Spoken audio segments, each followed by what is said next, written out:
Andijon shahriga keldik va bu yerda aynan profilaktik tibbiyotda yuqori innovatsion loyihalarni qo'llash mavzusida Respublika ilmiy amaliy anjumani bo'lib o'tmoqda.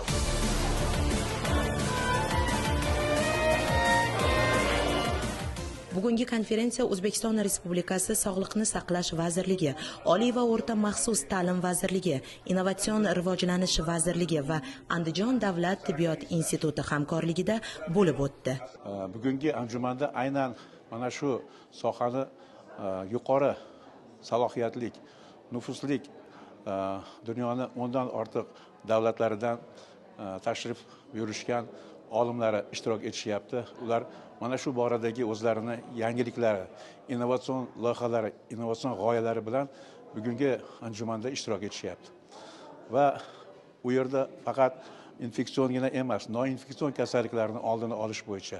Ayniqsa biz bilamiz, hozir eng asosiy o'limga sabab bo'layotgan kasalliklar bu yurak qon tomir kasalliklari, qandli diabet kasalliklari va qator shunday kasalliklar borki, ularni aynan oldin olish, albatta uni davolashdan ko'ra aynan qulayroq, yengilroq va arzonroq bo'ladi. Ushbu anjumanda hamdo'st mamlakatlardan tibbiyot yo'nalishida tadqiqot izlanishlarini olib borayotgan bir necha olimlar va oliy toifali shifokorlar onlayn va offlayn tarzda ishtirok etishdi.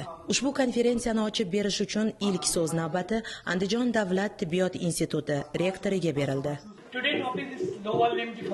Respublika ilmiy amaliy anjumanida jarrohlik amaliyotida kirib kelayotgan yangiliklar haqida so'z bordi. Ushbu amaliyot barchani birdek quvontirdi. Sababi eng avvalo xasta insonlar mablag' sarflab boshqa yurtda jarrohlik amaliyotini oshirish maqsadida murojaat qilmaydilar. Eng asosiysi cho'ntakbob va ijobiy jarrohlik usullarini ona yurtimizda amalga oshirish imkoniyatiga ega.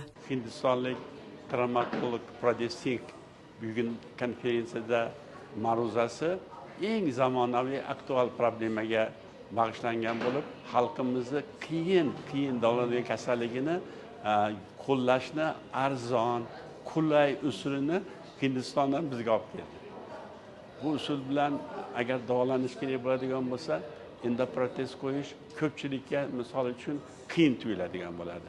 Bu usul bilan bo'ladigan bo'lsa, endoprotez qo'ymasdan kasallikni shunaqangi og'irlashtirmasdan turib bemorga yordam berish. Shu nuqtai nazardan bu konferensiyaga olib kelingan daklat juda ham aktual, biz mutaxassislar uchun juda ham foydali, yoqimli bo'lganligi uchun biz quvonch bilan qabul qildik bu narsani. Profilaktik tibbiyotda yuqori innovatsion texnologiyalarni qo'llash mavzusidagi Respublika ilmiy amaliy anjumani qaysidir ma'noda noodatiy tarzda davom etdi desak, mubolag'a bo'lmaydi. Zero sog'lik va salomatlik eng katta boyligimizdir. Sog'ligimizni hamisha asraylik. Dunyoga kelarkan bir marta inson.